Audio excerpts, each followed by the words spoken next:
I unironically enjoyed Paw Patrol the movie. How? Now, before we start this review, I just want to say that I have never seen a single episode of Paw Patrol, and the closest I ever got to watching it was a Babylon Bee satire news video about Chase the cop being replaced by Carl the Antifa rioter. If you see a store window that needs bashing in, just yell for help. And you may be wondering why I decided to check out this film. Well, yeah, I was just as baffled as you are. So, when I decided to sit down and watch all 86 minutes of this film, I actually enjoyed it. You heard me right. I unironically enjoyed Paw Patrol the movie. Is it Pixar quality? No, of course not. It's like comparing a sandwich to a 5-star meal. But was it at least watchable? Yes it was. Now, with that out of the way, let's start this review. But I would like to address some negatives that hold the movie back before we go on to the positives. First problem is the story structure.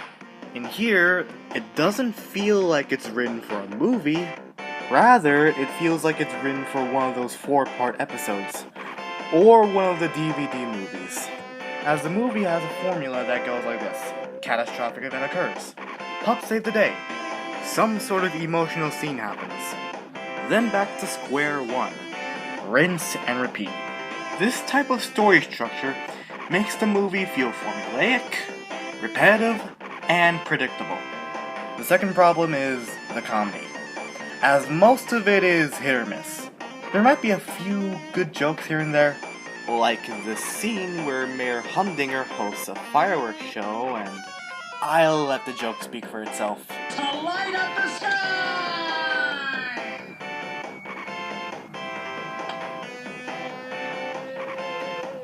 But most of the comedy here feels more juvenile than funny, especially with the jokes about Mayor Humdinger's underwear. Third problem is the characters, as most of them feel one-note and generic, with the exception of Chase, who goes through an arc about facing his fears, and Liberty, who's this energetic, no-nonsense fangirl of the Paw Patrol. Though, I have to give credit that at least the characters here actually matter and have a role to play, even though their moments may be big or small. Unlike Troll Hunter's Rise of the Titans, another movie of this caliber, where only Jim mattered while everyone else felt like extra baggage instead of being important to the plot. And the fourth problem I have with this movie is that some moments feel more like an extended, glorified toy commercial. Especially anything with the pups' vehicles. Buy our toys! Buy our toys! Buy our toys! Buy our toys! Buy our toys! Buy our toys!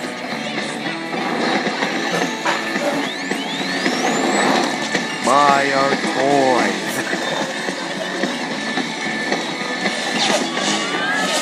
Buy our toys!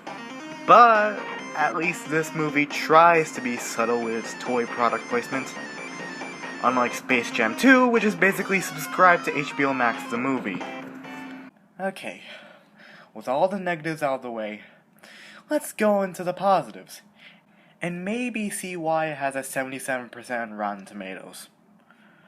The first positive here is the animation. While the backgrounds aren't really anything noteworthy, the rest of the animation is. From the character animation, the models, the textures, and the action scenes all look well done. And the animators do a good job with the materials they're given. And this feels like a massive upgrade from the TV show. And trust me, the TV show did not set a high bar for the movie to look better animation-wise. The second positive here to note is the execution of the story structure. While I said the story structure here in concept is weak and predictable, the execution makes the story actually work, especially with the action scenes, as everything from the cinematography, the editing, the score, and voice acting help make the action scenes surprisingly engaging. I mean, look at this!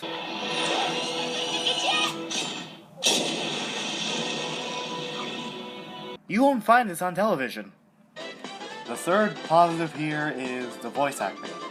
Sure, there might be some in the cast that sound like they didn't even try, like Kim Kardashian, but about 90% of the cast do a decent job, though some might overact.